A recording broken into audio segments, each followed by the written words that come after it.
Welcome to the Free Will Show, a podcast that provides a beginner-friendly introduction to free will while also exploring cutting-edge developments on the topic. I'm Taylor Sear. And I'm Matt Flemmer. In this episode, we talk with John Maier about what he calls options and how they're related to other issues in the philosophy of agency. Thanks for listening.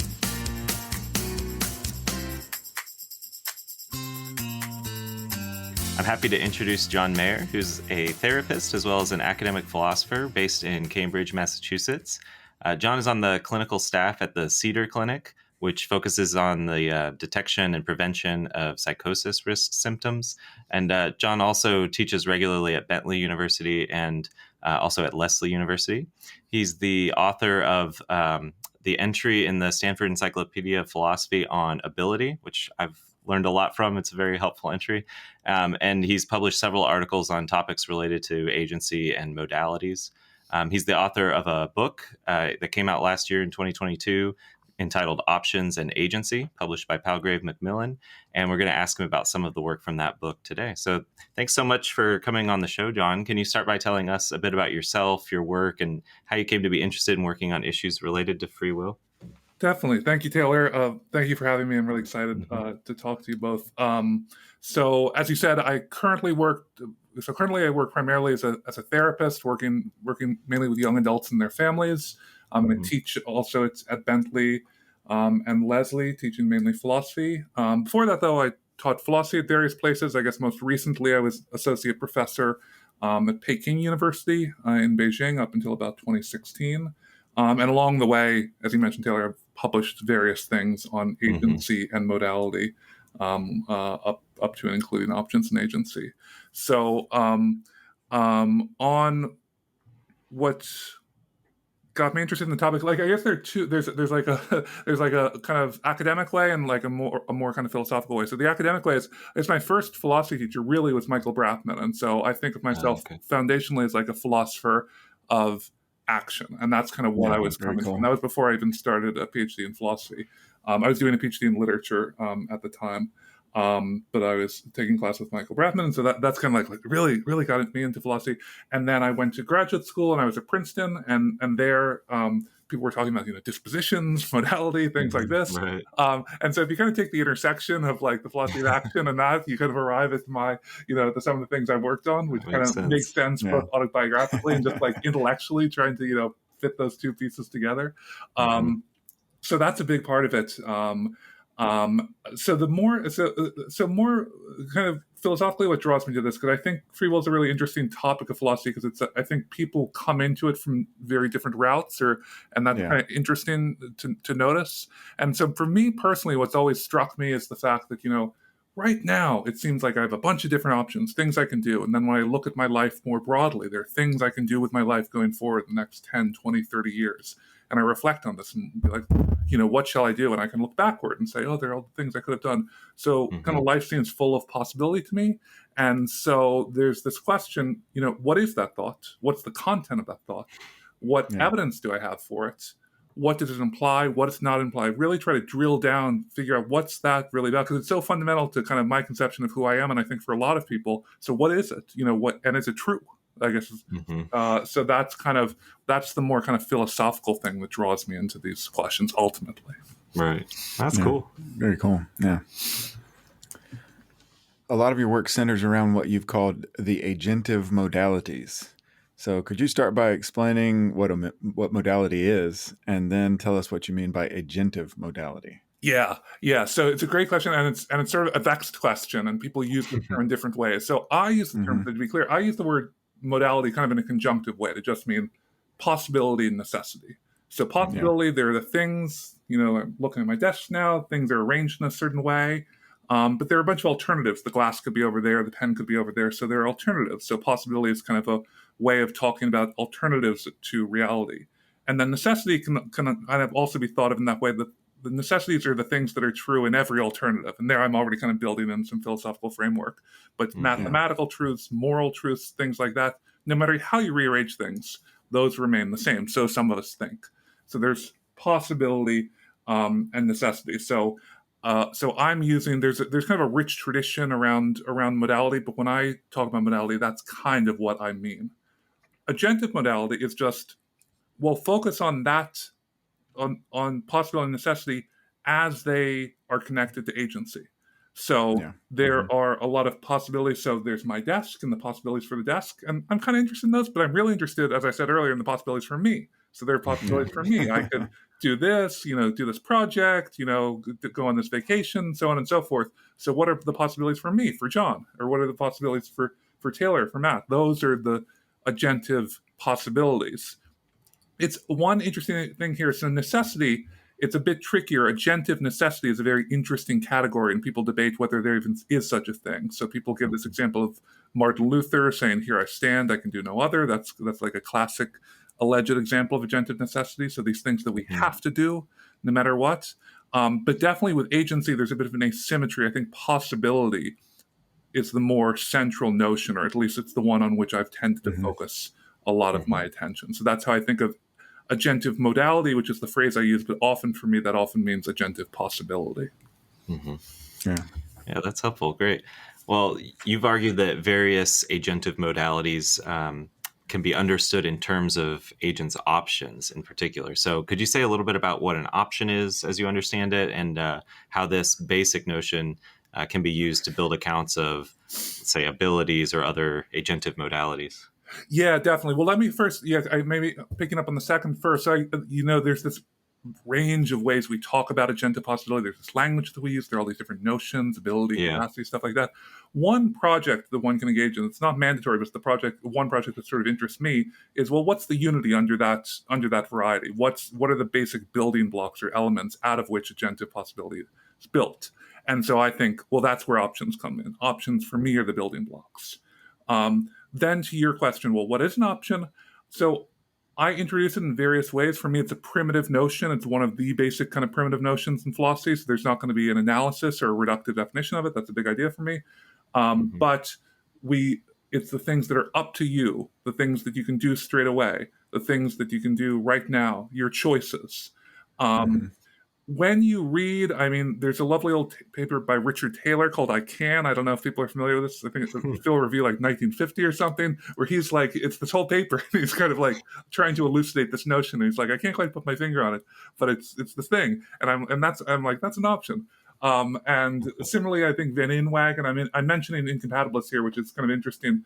But are the ones who I think have like captured this notion most clearly. Van Inwagen will sometimes kind of try to elucidate what he's talking about. And I think he's talking about an option. So that's one way of getting at it, reading Taylor, reading Van Inwagen, reading Helen Stewart.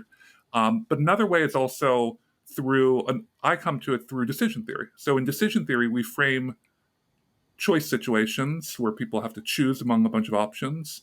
And a lot of ethics can maybe be framed in these terms.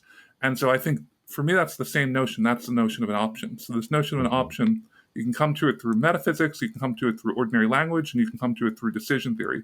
But for me, it's the same. It's that same notion that keeps coming up again and again.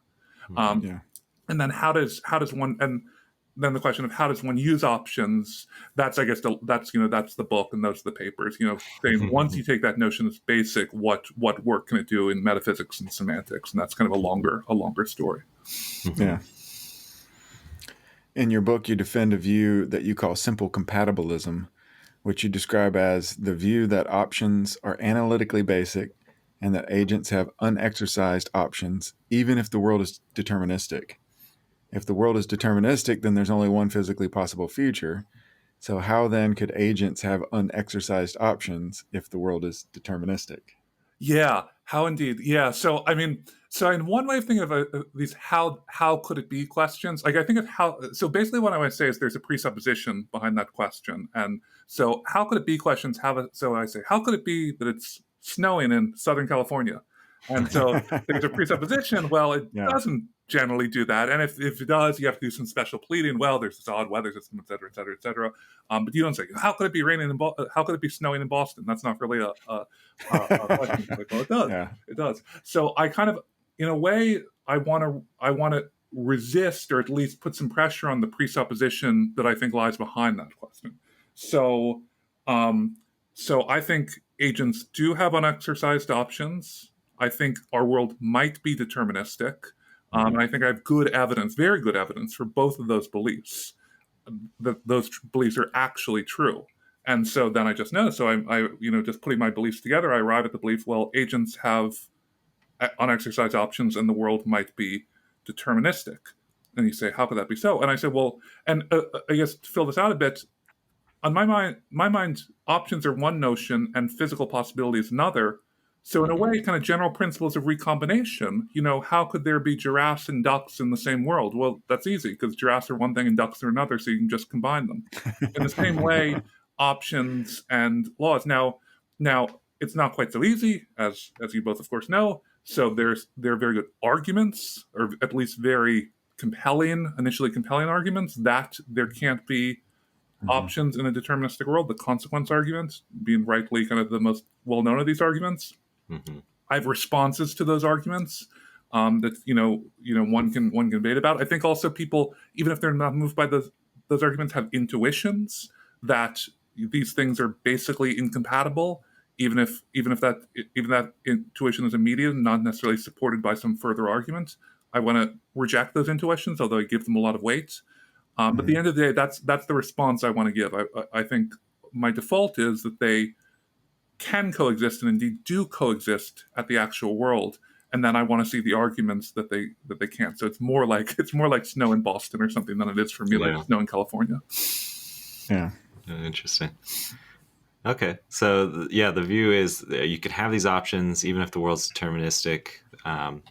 So it just kind of follows that compatibilism is true. Like you can have these various options in a deterministic world. It doesn't quite sound exactly to me like a position that's already recognized as as a named position in the free will and determinism debate. So I'm curious, do you see your position as like most resembling some other version of compatibilism, or do you think no, this is very, very different from any of the others? And then what kind of advantages does it have over other forms of compatibilist views? Yeah, it's a really interesting question. So I think of it as I think you're right. It's not a view that exists, at least in this form, in the literature, so far as I know. I mean, to me, it is. And what I've just said, what I just said was just compatibilism. I just said compatibilism. Right. I didn't say. Normally, compatibilism also has these extra doctrines associated with it: the conditional analysis of ability, some version of naturalism, what have you. I tend to reject those auxiliary doctrines. I think in the literature, often when people say, "Oh, compatibilism is the view that ability admits of a conditional analysis" or something like that, those to me are auxiliary doctrines. So I think I just hated compatibilism. I guess that's the idea behind simple compatibilism. It's compatibilism without the auxiliary doctrines.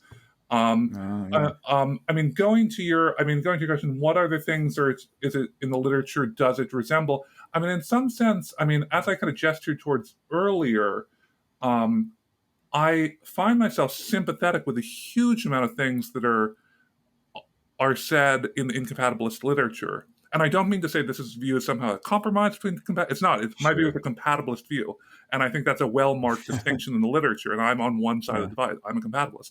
Nonetheless, when I read Van Inwagen, when I read Helen Stewart, these views about the irreducibility of agency, the thought that agents are part of the world unlike any other, that seems to me exactly right. So when it comes to a lot of the kind of metaphysics of agency, I guess I resonate a lot with a lot of things that incompatibilists say, except on this key issue of, well, might the actual world be deterministic? And I say, sure, it might, because physics tells us that.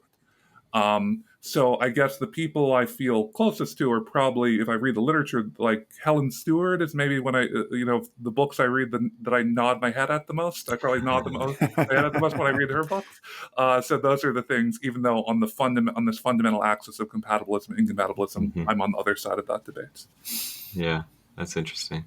If I could ask a quick follow-up here. I like how simple and elegant the view is in that it's not committed to any of these auxiliary doctrines, but you do think that like the things that those other compatibilists are kind of tacking on to their simple compatibilism about like abilities and that sort of thing, that your view can kind of give you can at least give an account of, say, an ability in terms of options. So maybe you could say something about how that kind of building the more complicated modality out of the more basic notion of an option might work, and how that still makes your view different from, another compatibilist view that gives an account of an ability.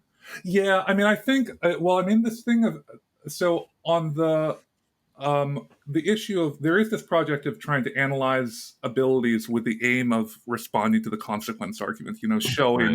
showing that, and so that project I think is unsuccessful, and I think Van Inwagen's discussion of this in his book I think makes a lot of sense. The consequence argument is also an argument against those analyses. So that whole project, I think, whatever you think about me on options and abilities, that whole project is sort of not to my eyes, not a really promising one. However, there are, even again looking at antecedents to my view, like there are ways of responding to those arguments that don't rely on analyses. Lewis's first case, Are We Free to Break the Laws? Lewis's argument doesn't rely on analysis of ability. Sure. And my response to the consequence argument is ultimately quite close to Lewis's. So that's kind of the, as far as, so this whole debate, does analysis respond to the consequence argument? I think no, probably not. Okay. But it should be responded to another way. However, to come to your question, I still think there's an important question of what's the relationship between options and abilities. What's the relationship between options? And so I think options are basic; they can't be analyzed.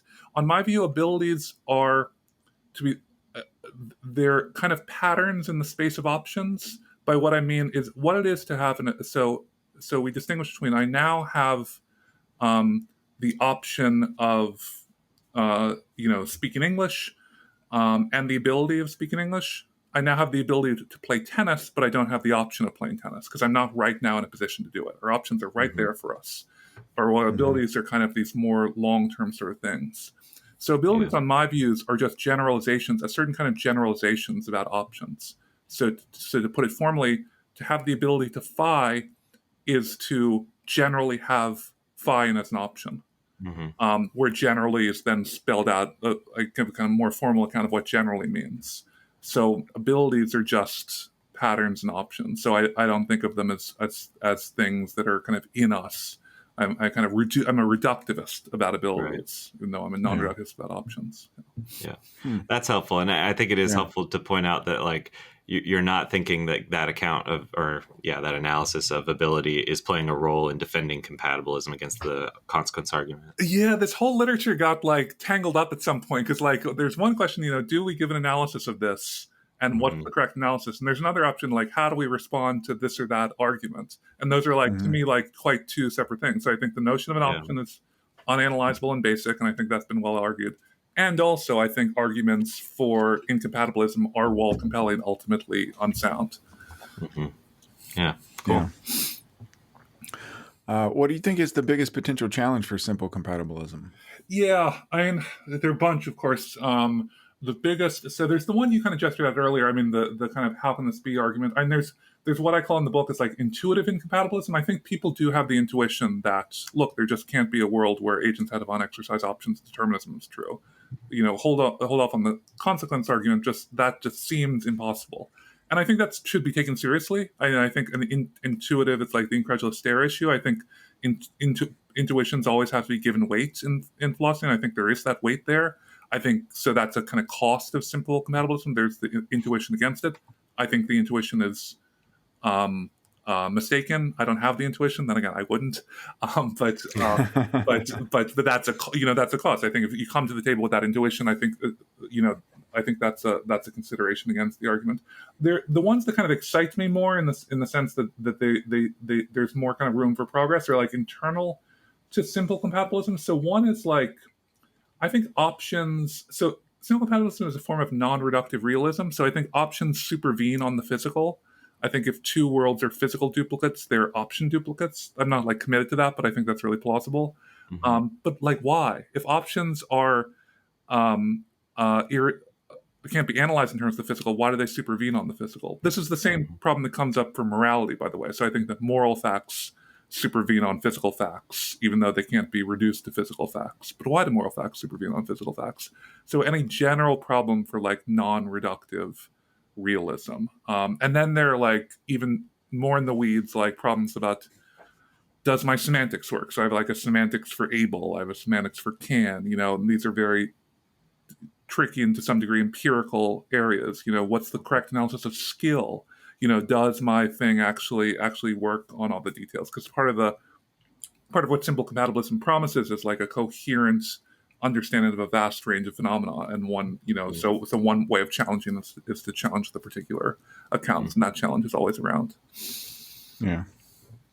I was going to ask about skill and also another agentive modality that you've written about, potentialities. Do you mind just saying really quickly, I kind of want to make sure I have it clear in my head, but our audience might appreciate this too. What's the difference between like having the ability, say, to play tennis and having the skill versus having a mere like potentiality to play tennis? Yeah. Do you have that fresh? Yeah. So these are really, yeah. So, and I've probably said different things at different points. So, I mean, I think what I want to say is the thing. So, my general picture, which may or may not hold up, is that the basic notions are option and ability. That ability is reduced to options, and then abilities, are the core notion, and then notions like skill are certain kind of species of ability. Skill, Okay. as I think of, is kind of knowledge guided ability of a certain sort, and that's kind of the picture. So the agentive modalities paper, which is my PPR paper in like 2014 or something, that develops these accounts somewhat more formally. So I tend to want to understand skill in terms of options in much the same way that I do abilities in terms of options. Potentiality, I mean, I think is somewhat trickier because I think skill and ability have a kind of natural home in everyday language, and they kind of are picked up. Psychologists talk about skill, psychologists talk about ability. Potentiality tends to be more used. It's internal to philosophy, and I think it has like like in Aristotle, for example, it has a technical meaning. So I think of it as potentiality as a bit more like a technical term that can be given is defined in different ways by different philosophers. And I don't think in the agentive modalities I propose to kind of define potentiality because I think it's a bit more of a technical term. Yeah. Can I ask about one more kind of potential challenge for, well, it's really a challenge to compatibilism, I guess. So a lot of times people think of like the consequence argument as a big challenge for compatibilism. And then sort of independently of how you respond to that, there's also this worry about manipulation, because it seems like if you could be determined to act freely, maybe options are compatible with living in a physically deterministic universe. It seems like you could have agents, manipulators setting you up to act in certain ways, maybe even knowing for sure in advance that you will because of the way that they're tinkering with you or manipulating you. And they bring it about that you do some bad thing. And it seems like if you want to say, I'm kind of tailoring the manipulation problem to what we've just been talking about, but it seems like if you want to say that in the, just in a naturally deterministic universe where there is no such manipulation, there are plenty of options for us, or at least enough to not have to worry about free will. It seems like in a manipulation scenario, why couldn't options be left intact? And maybe you say, yeah, they are, and so there's not really a problem here. But a lot of people have this intuitive response that something's gone wrong with respect to your agency when you're manipulated that seems to undermine your freedom and your responsibility. So, any thoughts about manipulation? I think you might. This will be. I think we should talk through manipulation a bit. Yeah, because I'd be open to your thoughts. So based on my understanding of manipulation arguments, they don't do they? I think of them as not necessarily threatening options. Is that Yeah, right? I think that's right. Yeah. Okay. And so, but I'm supposed to have the thought that even though my options are kept intact, that I'm manipulated in some objectionable way. And if that's supposed to be, sometimes these are developed with, we haven't really talked much about moral responsibility. Right. So I think one thing that might be running interference here, and I think a lot of the, I haven't really said anything about moral responsibility at all. Right. And for some people, the problem with free will just is the problem with moral responsibility. So maybe maybe that's one place this is showing up. So I think, well, there might be factors, and I'm quite happy. Like, I don't have by the way, there's another where I don't have a settled view on moral responsibility, on what the true theory of moral responsibility is. It seems possible that you could have lots of options and fail to be morally responsible. for one reason or another. Maybe manipulation is such a case. I'd be willing to grant that. So I think at first pass, that's what I would want to say about manipulation arguments. They're touching on some other aspect of agency, maybe one Interesting. connected to moral responsibility, but not the one that I'm especially focused on. Yeah. I think that is the way that the argument is normally kind of conceived of, but I wonder if maybe I wouldn't run the argument in this way. I don't actually run the manipulation argument. I think I'm a compatibilist of a certain sort. So, but anyway, I think someone might say, well, look, it seems like if you're under someone else's thumb, it does in some sense limit not just how we should think of your blameworthiness or the stuff related to moral responsibility, but it seems like, well, what else could you have done? Or maybe you thought you had options, but you didn't really have options. And then maybe they could run from that to, well, it seems like the determinism case is not that different. So, So again, I was going to add, depending on how you spell out the details of the manipulation case, like lots of options could be taken away, couldn't they? Yeah. And so so a couple, definitely. That seems like definitely a possibility. Like, I mean, I guess one thing for me here is I don't have a general, since options are primitive, there aren't formulas of the form, well, if you're in this and that situation, then you do have options. If you're in that situation, you don't have options. They're kind of, and I guess they begin with, this world that I find myself living in. So I think this I kind of have, I feel like I clearly have options and I have a rough idea of what they are. And so could manipulation take away options? I mean, in principle, yeah. I mean, I guess I want to hear more about, I want to hear more about what exactly I want to hear more about. So how is manipulation? How would it undermine options? How would that go exactly? Yeah, I guess here's like a standard case. There are lots of manipulation cases out there, of course, but like think of the one from Al Mealy where there's this this woman whose brain is tinkered with by neuroscientists overnight, such that whereas the day before she wouldn't have even considered it, like an option for her, that she would skip out on hanging out with her friends or being there for a kid's ballet recital or something like that. But after the manipulation, she sort of, with her new set of values, thanks to the manipulation, she, works an extra 12 hours that day and skips out on the things that she would have done from her previous set of values. Yeah, and does that undermine her options? I mean, I could go. I mean, I could go either way on that. I mean, it's not altogether clear. I mean, I think you're seeing. I mean, there's a certain it's something. It's a much longer discussion. I feel like there's a bit of a difference in methodology. And so I guess I do take a bit of a hard cases make bad law view of this whole dispute, that I think we've never gotten a clear account of what it is for me to walk around for a day and what my options are, what my abilities are. We've never gotten entirely clear on that question. I feel like we're in the process of making that clear. And so we don't have an understanding of the clear cases. So I'm reluctant to be guided by our judgments about these more recherche cases, unless there's some clear argument to show that it undermines, like the consequence argument, to show that it actually undermines, my judgments about myself in the actual case. Mm-hmm. But that's not really a response, but that's just kind of methodologically how I think we're coming at these things in different ways, and it's just kind of sort of interesting how we might approach these things. Yeah, right. I do think that is interesting to note. Yeah. Cool. Well, thank you so much for joining us, John. This has been great. And I'm sure some of our listeners will want to check out the book that I mentioned. But in general, where can people go to follow what you're working on? Yes. I have probably my webpage. So I've got my webpage, which we'll put in the show notes. It's just jmaier.net.